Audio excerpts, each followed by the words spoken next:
여러분 안녕하십니까. 뉴스 M1부입니다. 오늘도 이 정치권은 서해 NLL 문제 그리고 정수정학회 문제로 뜨겁게 달아오르고 있습니다.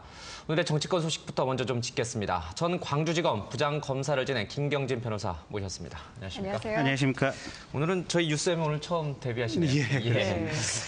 뭐 법조인이시니까 이 법적인 얘기를 좀 먼저 좀 여쭙겠습니다. 예. 그 이명박 대통령의 내곡동 사저 의혹과 관련한 특검이 오늘부터 이제 본격적인 업무에 들어갔는데 예.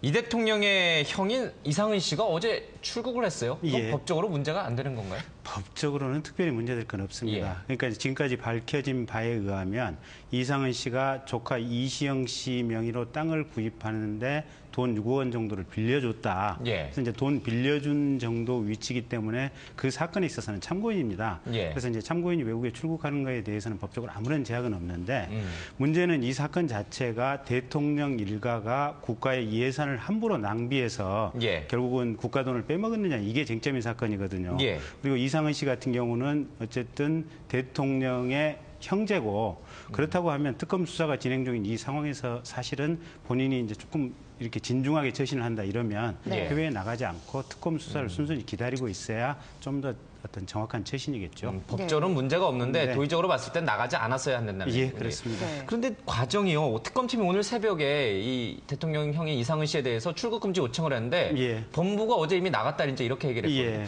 법무부도 이 특검이 이제 통과가 됐고 임명이 됐고 활동에 들어갈 걸 알았으면은 예. 법무부도 그 전에 뭔가 이 출국에 대해서는 좀 금지 조치를 내렸을 법도 해요. 근데 그렇게 하지 않았더라고요. 그런데 특검에서 이제 이 이상은 씨에 대해서 출국 금지 요청이 있었다고 하더라도 예. 과연 이상은 씨가 돈을 빌려준 행위 자체가 과연 곧바로 범죄 행위로 연결될지 여부가 다소 불투명하기 때문에 예. 출국 금지 대상이 될지 자체는 또 다른 문제입니다. 네. 그러니까 이건 조금 뭐 어찌 보면 예. 또 이제 석연찮은 부분인데 또 예. 어찌 보면 법리적으로는 아무 문제가 없으니까. 이게. 예. 네. 대통령 내외에 대해서는 금지 조치를 안 했어요. 이걸 뭐 당연하다고 봐야 되는 거예요. 설마 일국의 예. 대통령 부부께서 수사를 피해서 외국으로 가실 일은 없을 거라고 추정이 되니까요. 예. 예. 뭐 이건 뭐 그냥 국민 감정상으로도 예, 이해스러운 그렇습니다. 문제군요. 네. 그렇다면 특검이 오늘부터 시작이 되는데 이제 예. 민주통합당에서도 추천한 인사가 포함이 됐지만 예. 그래도 특검 무용론에서 벗어날 수 있을까 이런 회의적인 시각은 계속 있는 것 같거든요. 예. 얼마나 수사가 진전될 거라고 보시나요?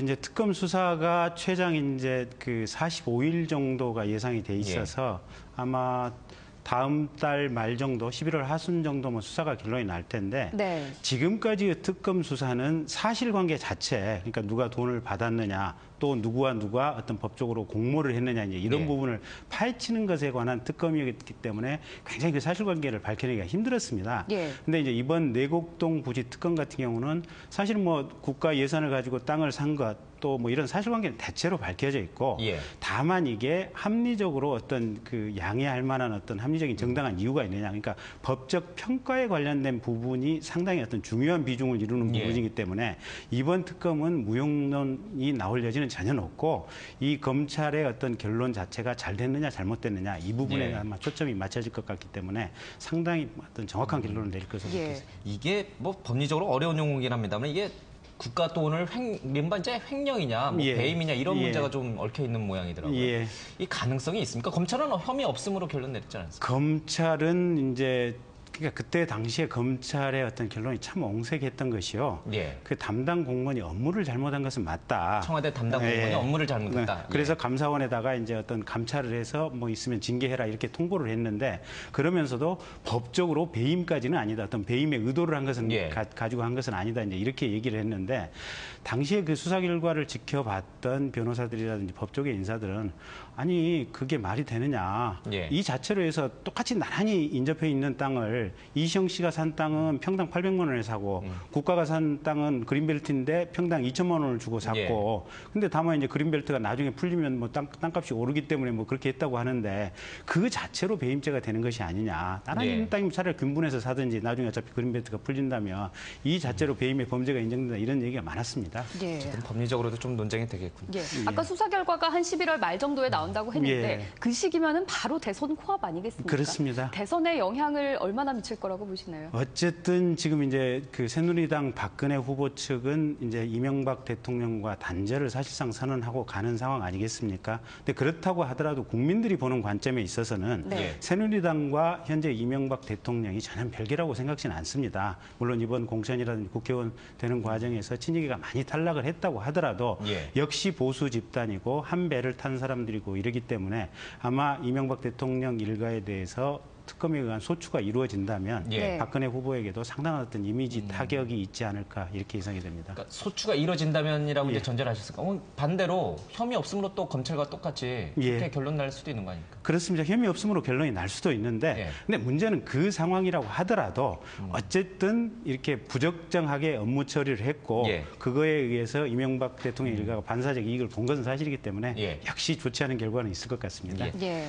다른 또 하나의 이제 이명박 대통령 관련된 게 이게 BBK 지난 이제 대선 때 예. 상당히 좀 뭐 가짜 편지 문제였다 복잡하게 얼리는데 이 BBK 투자했던 이 소액 투자자들 쪽 변호인이 어제 뭐 또 이상한이 아니죠. 예. 예. 또 이 BBK 문제가 결국은 이명박 대통령과 관련이 있다. 예. 이런 주장을 또 했어요. 예.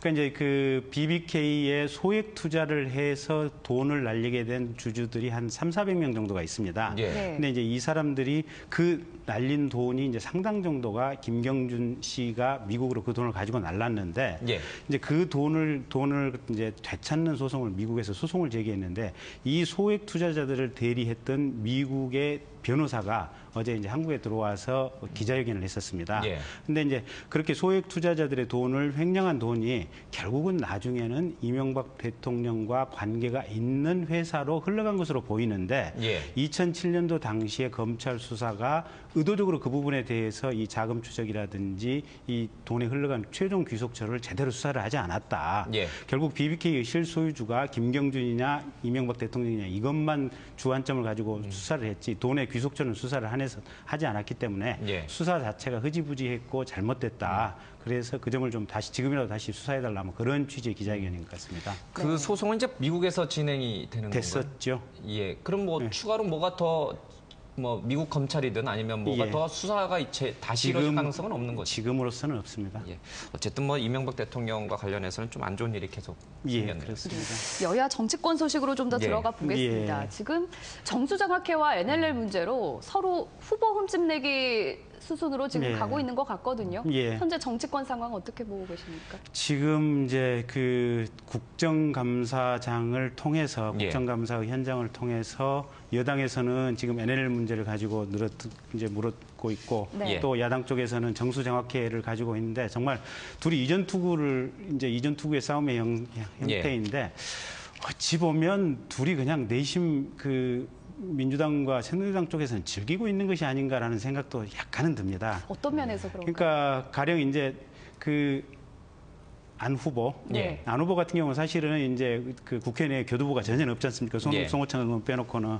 근데 이 공방에서 안 후보는 전혀 빠져 있단 말입니다. 네. 그러면 정치라고 하는 것이 일반 국민이 보기에는 대립되는 구조, 이 공방을 가지고 이 정치의 주체를 파악을 하는데 민주당과 새누리당이 공방을 하다 보면 결국은 안 후보 같은 경우 물론 거기서 다칠 일도 없겠지만 예. 거꾸로 이 사람은 정치의 주체가 아니다. 지금 현 어떤 정치권의 국면에서? 주체가 아니다. 네. 이런 측면에서 양쪽이 그냥 크게 그렇게 큰 문제는 아니거든요. 예. 사실 NLL 문제도 보면 제가 볼 땐 그렇게 본질적인 문제는 아니고 정수장학회 문제도 한 15년 이상 국민들이 다 알고 있었던 문제고 예. 그렇기 때문에 지금 이 시점에서 그걸 가지고 상호 간의 어떤 주체성, 존재성을 양쪽을 부각시키기 위한 것이 아닌가 그런 예. 효과도 있지 않나 그런 생각도 듭니다. 그런 양자구도로 흘러가는 전선이 박근혜 후보, 문재인 네. 후보 양쪽에게 모두 다 좋은 겁니까? 그렇죠.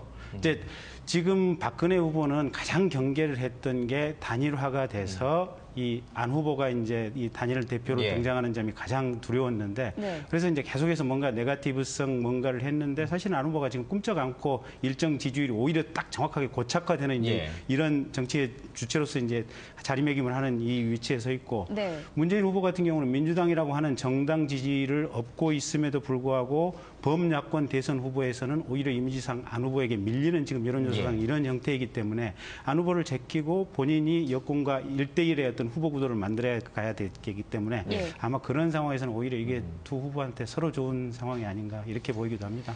정치인이 가장 두려워하는 게 이제 국민한테 잊혀지는 거라고 하는데 예.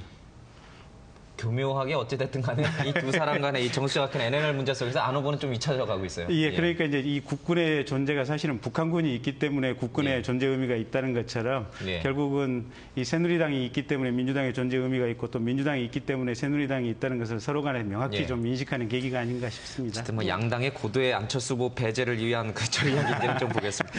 정수정확회 문제하고 NLL 문제를 이제 본안으로 좀 짚겠습니다. 먼저 이 박근혜 새누리당 대선 후보가 어제 정수정확회 문제와 관련해서 자신이 왈가왈부할 입장은 아니라고 한 얘기를 좀 직접 듣고선 얘기 계속 나눠보겠습니다. 정수장학회 문제는 뭐 저도 관계가 없습니다. 뭐 그런 결정을 했다는 거 보도 통해서 알았고 또 뭐 정수장학회에서 이사회에서 결정을 그렇게 했는가 보죠. 어쨌든 뭐 저나 야당이나 뭐 이래라 저래라 할 아무 권한이 없지 않습니까? 또 뭐 이 지역 발전을 위해서 좋은 일을 하겠다는데 뭐 그걸 갖고 뭐 야당이나 저나 뭐 그 법인에 이래라 저래라 할 아무 관계가 없다고 생각을 합니다. 안대희 위원장도 최필립 이사장의 좀 사퇴를 좀 하는 게 어떻겠냐 또 이런 말도 좀 했는데요. 어떻습니까? 하여튼 그런 데 대해서는 제가 입장을 이미 밝혔고 뭐 거기에 대해서는 뭐 제 입장은 이미 밝혔으니까 뭐 더 말씀 또 드릴 필요는 없을 것 같습니다. 예, 박근혜 후보 얘기는 이제 자신이 이사장직도 그만뒀고 정수정학회가 뭐 자기 개인 것도 아니고 공익재단이니까 뭐 자기가 뭐 물러나라 그만둬라 어떻게 할 방법이 없다는 거 아니겠습니까? 법리적으로는 맞는 얘기 아닙니까? 형식상으로 당연히 맞는 말씀이시죠. 그런데 이제 국민들이 보기엔 이렇죠. 첫째는 그 법원에서 올 2월에 명확히 판결을 했지만 그 정수정확회 전신인 부일정확회를 사실은 박정희 전 대통령, 박근혜 후보 부친께서 법적으로 강탈했다고 법원에서 일단 판결을 했고 또 2007년에 과거사 진상규명위원회에서도 똑같은 취지로 결정을 했고 그리고 박근혜 후보 본인이 10년간 정수정확회 이사장직을 재임 역임을 했었고 그리고 현재의 최필립 이사장도 박정희 대통령의 측근 비서관이었고 또 누구나 다 지금 이 박근혜 후보 측근 중에 한 명이라고 하는 선입견을 가지고 있고 또 현재의 정수장학회 이사진들이 전에 새누리당 내지는 한나라당의 어떤 당적을 가졌던 사람들이고 또 박근혜 후보가 사퇴한 이후 이사장직을 사퇴한 이후에도 최필립 씨가 계속해서 최필립 씨 내지 그 일가에서 계속해서 박근혜 후보에게 정치 후원금을 연간 뭐 1,000만 원에서 뭐 수천만 원까지 계속해서 했다고 한다면 어쨌든 국민들이 보는 일반적으로 평범한 보통 사람의 시각에서는 이게 박근혜 후보의 어떤 큰 바운더리 안에 들어있는 것이 아니냐.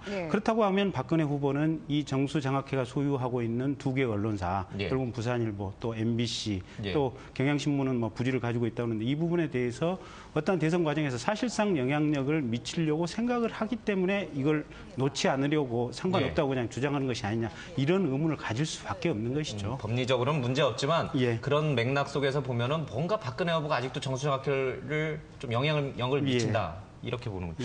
그렇습니다. 그래도 이거는 이제 우리의 추측 아닙니까? 근데 뭐 추측만 갖고선 박근혜 후보 보고 당장 이 문제를 해결하시고 이렇게 압박하는 게 과연 가능한가? 그런데 이제 이게 무슨 법적으로 이게 이제 법원의 판단도 그렇지 않습니까? 박정희 대통령이 강탈을 했다고 그러지만 법적으로 소멸시효 10년이 끝났기 때문에 더 이상 법적으로 어찌할 수 없다라고 1심 판결의 내용인데 법은 법이고 정치라고 하는 것은 법하고 상관없이 결국 박근혜 후보는 지금 대통령이 되시겠다고 후보에 있는 입장 아닙니까?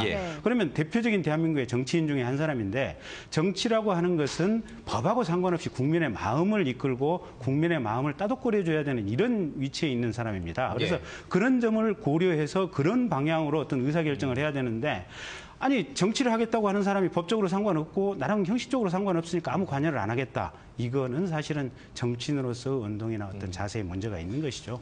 법조인이 아니라 정치인이라는 그렇습니다. 박근혜 후보. 그러면 박근혜 후보가 이 문제를 빨리 해결하지 않으면 지난번 과거사 문제처럼 뭐 결국은 이제 사과를 했습니다만 계속해서 박근혜 후보를 괴롭히고 그 지지율에도 영향을 줄 거라고 보십니까? 그렇습니다.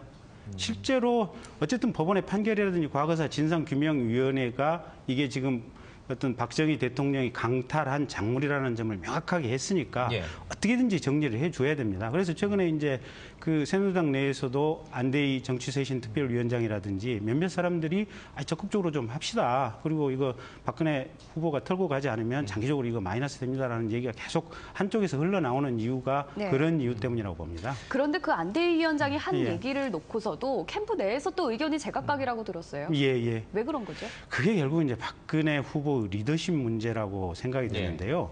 경제 민주화 관련해 가지고도 이양구 원내대표 같은 경우 후보가 생각하는 경제 민주화가 뭔지는 모르겠지만 어쨌든 예. 경제 민주화에 대해서 최대한 지원을 하겠다. 예. 또 근데 박근혜 후보는 나 경제 민주화 하겠다. 뭐 골목 상권 보호하겠다. 중소기업 보호하겠다. 계속 외치지만 예. 엊그제 영입된 여성 CEO분 그 김성주 씨 같은 경우 경제 민주화를 강요하는 것은 어떤 역사에 역행하는 것이다. 예. 근데 결국에서 계속해서 엇박자가 나는 다양한 얘기들이 이제 좋게 표현하면 다양한 얘기들이고 어떻게 보면 방향성이 없는 중구난방의 사태 그 얘기들이 나오고 있는 거거든요. 근데 국가의 지도자 또 한 국가를 이끌겠다고 하는 정당의 지도자라면 일정한 방향성이 있어야 됩니다. 예. 그래서 정수장학회 같은 경우 저런 문제에 대해서 딱 판단이 있으면 이래도 사실은 문제고 저래도 문제입니다. 박근혜 후보의 어떤 현실적인 현재 입장에서 그러면 예. 정확하게 어떤 선을 딱 긋고 가야 됩니다. 이 부분은 이렇게 정리해서 이쪽으로 갑시다. 또 경제 민주화에 대해서는 그러면 이쪽 부분으로 재벌의 효율성을 높이고 국가의 어떤 역동성을 높이는 방향으로 가고 경제 민주화라든지 서민 부분을 잠시 희생하고 갑시다. 이렇게 간다든지 뭔가 이 방향성을 잡아야 되는데 예. 박근혜 후보 본인이 방향성을 잡지를 않고 또 전체적인 캠프 내에서 정책에 관한 큰 방향성을 잡는 사람이 없기 때문에 예. 지금 이 같은 중구난방이 나오지 않나 싶습니다. 예. 그 이제 새누리당 쪽은 그렇다 치고요. 예. 민주통합당 지금 야당은 이 문제와 관련해서 국정감사 보이콧 얘기까지 지금 검토하겠다 이런 얘기가 나오는데 예. 이게 어찌됐든 정수장학회 문제는 과거사 문제 아니겠습니까? 예. 과거의 일 아니겠습니까? 그러니까 그것 때문에 국정감사 보이콧하는 행위는 어떻습니까? 국정감사를 보이콧하겠다고 하는 것은 그저 그냥 말뿐인 것으로 보이고요. 예. 제가 볼 때는 민주당 같은 경우 국정감사장에서 계속 정수장학회 문제를 떠들고 이슈화해 주는 것이 예. 민주당의 존재감과 또 박근혜 후보를 어떤 끌어내리는 데 도움이 되기 때문에 예. 보이콧은 그저 그냥 한 워딩에 불과하고 예. 계속해서 이 문제를 국회 안에서 떠들고 그냥 문제 제기를 할 것으로 보입니다. 예. 아까 이제 말씀하신 것처럼 안철수 후보를 배제시키는 효과도 있고 또 예. 박근혜 후보가 대립각 생금으로서 문재인 예. 후보가 야당 지지자 후보로서 우뚝 설 수 있는 예. 계기도 되고 예. 복잡하네요.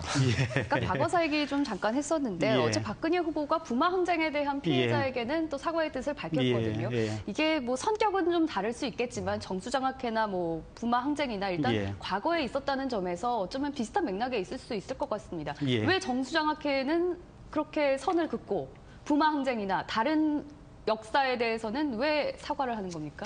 그러니까 이제 과거 그 부마 항쟁이라든지 오늘 또 4.19 묘역 참배를 한다고 그랬는데 지금 지난번에 이제 인혁당 문제 사과를 함으로써 어떤 과거의 박정희 대통령이 정책적으로 뭔가를 했던 부분 예. 또 인권이라든지 사법적 판단에 관련된 부분은 1차 지금 한번 사과를 함으로써 이게 한 선언적 경험이 생겼기 때문에 이제 같은 방향으로 나가는 거에 대해서 전혀 문제가 없는데 네. 예. 정수장학회 문제에 대해서는 그거는 이제 현재도 어떻게 보면은 어떤 언론을 소유하고 있는 어떤 큰 덩어리에서 재산적 가치랄까 사회적 영향력의 의미도 있고 네. 또 아까 말씀드린 대로 이 새누리당 캠프 내에서도 그 자체에 대해서 정리가 덜 됐기 때문에 지금 그런 것이 아니냐 그렇게 보입니다. 예.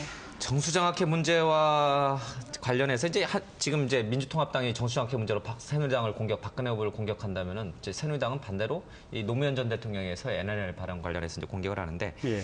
박근혜 후보가 이 서해 NLL 문제요. 여기에 대해서 한 얘기 그리고 이에 대한 문재인 후보의 답도 좀 한번 들어보겠습니다. NLL 발언과 관련해서 문 후보가 사실이면은 본인이 책임을 지고 사실이 아니면은 후보께서 책임을 지셔야 된다고 했는데 그거에 대해서 어떻게 생각하십니까? 하여튼 이거는 제일 잘 알고 있는 사람이 관계된 사람들 아니겠습니까? 그러니까 여기에 관련이 된 사람들이 관련된 그 사항에 대해서 명백하게 밝힐 필요가 있지 않을까 생각을 합니다. 정문원 의원의 발언 내용이 사실이라면 제가 책임지겠습니다. 돌아가신 노무현 대통령 대신 제가 사과드리겠습니다. 제가 대통령 후보로서 그것이 저의 잘못임을 인정하고 그 토대 위에서 국민들로부터 평가받겠습니다. 그러나 사실이 아니라면 정문원 의원 그리고 새누리당 그리고 박근혜 의원이 책임져야 할 것입니다. 예, 박 후보는 저 정상회담 당시 청와대 비서실장을 했고 남북 정상회담 이제 추진 기획단장을 했던 문재인 후보가 누구보다 네. 진실을 잘 아니까 본인이 밝히면 될 일이지 뭐 예. 자꾸 우리한테 뭘 밝혀라 마라 이렇게 하느냐 예. 이거 아니겠습니까? 예. 이건 어떻게 좀 풀어야 됩니까? 이 해법은. 근데 제가 보기에는요, 예. 전 국민이나 전 언론이 사실은 본질을 놓치고 있습니다. 이거는 그러니까 우리 헌법 3조에 보면 지금 NLL이 영토선이냐 예. 아니냐 이걸 가지고 얘기를 하는데 바다에서 북한 고기 잡는 배나 아니면 북한 군함이 어디까지 올 수 있느냐 없느냐 이 이제 예. 어떤 한계선을 그은 것에 불과한 선이거든요. 해상 경계선이다. 예, 예. 근본적으로 영토가 아닙니다. 그리고 우리 헌법 3조에 명확하게 대한민국의 영토는 한반도와 부속 도서로 한다 이렇게 돼 있습니다. 바다는 아니에요. 바다는 아닙니다. 바다는 이용할 따름입니다. 세계 예. 어느 나라. 그러니까 우리의 어떤 영향력이 미치는 범위를 선으로 긋는 것이 바다에 대한 개념입니다. 예. 그래서 일본 사람들이 그렇게 독도나 또 디아오디다오에 대해서 그렇게 강렬하게 이제 뭔가 이렇게 어떤 물리적인 섬에 예. 대해서 이제 이걸 요구를 하는 상황인데요. 그렇게 따지면 헌법 정신에 따라서 충실하면 사실은 북한 땅, 평양이건 뭐 중강진이건 전부 다 우리나라 영토입니다. 예. 그렇기 때문에 이제 그럼에도 불구하고 근데 북한에 이제 북한 정권이 존재하고 그 북한 정권을 따르는 상당히 많은 국민이 있기 때문에 그건 또 현실이다 보니까 이런 헌법의 어떤 이상과 상관없이 북한 정권의 실체를 인정하는 것이고 이제 그러다 보니까 일정 부분 거기에 따라서 이제 조금 뭔가 조정을 할 수 있는데 예. 노태우 대통령 때 만들어진 1991년 12월에 그 남북 기본 합의서가 있습니다. 예. 거기에 보면 해상 문제에 대해서는 NLL을 일응의 기준으로 삼되 그 나중에 추후 어떤 변경된 합의가 있기 전까지는 NLL을 각자 그냥 서로 지키기 존중하기로 한다. 예. 그러면 지금 새누리당이나 보수 정권의 보수 단체에서 주장을 하고 있는 것을 지금 노무현 대통령이 가서 영토를 그냥 팔아 넘긴 것처럼 이렇게 예. 이제 매도를 하고 있는데 이 노태우 대통령 시절에 그 합의된 각서에 의하더라도 NLL이 일응의 기준선이지 활동 기준선이지 예. 그리고 추후에 나중에 협의를 할 수 있다고 되어 있기 때문에 예. 그거는 그 어떤 국가 수반으로서 노무현 대통령이 가서 일정 부분 협의를 할 수 있습니다. 네. 가령 우리 지금 개성공단 들어가 있지 않습니까? 우리나라 기업들이 거꾸로 북한에서 그럼 군산에다가 땅 한 10만 평 달라. 그럼 자기네들 와서 기업하겠다. 그리고 또 우리가 평양에다가 뭐 또 기업할 수 있겠다. 예. 대신 그럼 군산에다가 우리 땅을 주는데 거기에서 북한의 경찰관들이 와서 자기네들 자체 치안 유지하겠다. 또 우리는 평양에 한 구를 임차해서 거기서 우리나라 대한민국 또 경찰관들이 가서 예. 치안 유지하겠다. 그렇게 양 정상이 합의를 하게 되면 네. 그렇게 하는 겁니다. 네. 그거는 일종의 이거는 어떻게 보면 NLL 자체가 무슨 절대적인 기준이 아니고 예. 해상 활동을 하는 일응의 어떤 선에 불과하기 때문에 국가를 대표하는 어떤 양 정상들이 국가의 미래적 발전 또 평화 유지 어떤 경제 발전을 위해서는 뭔가 새로운 것을 만들기 위해서 합의를 할 수 있고 예. 그 합의를 위해서 NLL 지역의 어떤 남북한 배들이 같이 모여서 뭐 평화롭게 고기잡이를 하자 예. 이렇게 합의를 하려면 합의를 할 수도 있는 겁니다. 본질적으로 그런 합의를 했다고 해서 아무런 문제가 예. 되지 않는 것을 도대체 이 합의를 한 것 자체가 무슨 국가의 땅을 팔아먹고 예. 국가의 영토를 팔아먹고 무슨 북한 정권에 부역하기 위해서 한 것이냐 이 얘기를 하는 것 자체가 근원적으로 잘못이 됐고 예. 이제 두 번째 사실관계에 들어가서 보면 그 정재원 의원이 초기에 비밀 단독 회담이 있었다라고 예. 주장을 하는데 그 시간대에 이재정 통일부 장관이라든지 김만복 국정원장 얘기를 들어보면 그 시간대에 공개 회담을 하고 있었다는 거 아닙니까? 예. 네. 그리고 통일부 공무원들 얘기를 들어봐도 북한이 보내준 녹취록이라는 것은 본래 있지 않았다 이렇게 얘기를 하는 거 아닙니까? 예. 네. 그러니까 그런 걸 보면 새누리당 입장에서 저건 정치 공세 차원에서 하는 것이고 실제로 아무런 의미가 없는 것이고 다만 그런 정치 공세의 의미라는 것을 아마 민주당도 일정 부분 인지를 하고 있음에도 불구하고 예. 아까 말씀드린 이 양자 대립 구도를 만들어 가기 위해서 일부러 싸우는 것이 예. 아니냐 그런 생각도 조금은 아마 예. 지금 우리 전화 연결하실 이분은 근데 우리 김 변호사님 생각은 좀 다를 것 같습니다. 네. 자, 이 NLL 문제 네. 뭐 이게 너무 좀 양쪽의 입장이 너무 첨예해서요. 근데 아까 예. 한규 의원께서도 말씀을 하셨다시피 이제 6.25 끝난 직후에 사실은 북한은 해군이나 공군이 전혀 없었습니다. 예. 그래서 해군 같은 경우 이제 우리나라는 미군의 해군의 동무대였기 때문에 사실 모든 해상을 장악하고 있어서 네. 오히려 평양 앞까지 지금 우리나라 해군이 진출하고 있었는데 예. 네. 오죽 문제가 되다 보니까 그때 이제 훨씬 뒤로 이래서 해주 앞바다까지 우리가 그때 물려줬다 지금 이런 말씀을 하셨거든요. 예. 그게 NLL의 실상입니다. 예. 그래서 그때도 사실은 정말 어떤 보수 이념을 대표하는 미군이나 그때 보수 정권이 우리 스스로 자발적으로 NLL을 훨씬 뒤로 밀어줬습니다. 예. 근데 노무현 대통령이 그때 가서 가령 NLL 지역에다가 공동 어로 수역 남북한의 어민들이 만나서 여기서 같이 고기 잡고 뭔가 평화를 위해서 전진적으로 이 부분을 활용할 길을 찾아보자고 얘기를 했다고 한다면 이건 아무 문제가 안 되는 겁니다. 본시 문제가 안 되는 걸 가지고 이런 비밀 대화가 있니 없니 또 했다면 잘못인 듯한 뉘앙스를 가지고 답변하는 민주당도 문제인 것입니다. 사실은 저렇게 답변하는 문재인 후보의 어떤 지도력이라든지 남북 간의 어떤 대통령으로서 어떤 자질, 어떤 이런 부분도 사실은 조금 약하게 보이는 이런 면이 있습니다. 예, 알겠습니다. 지금까지 김경진 변호사였습니다. 고맙습니다. 감사합니다.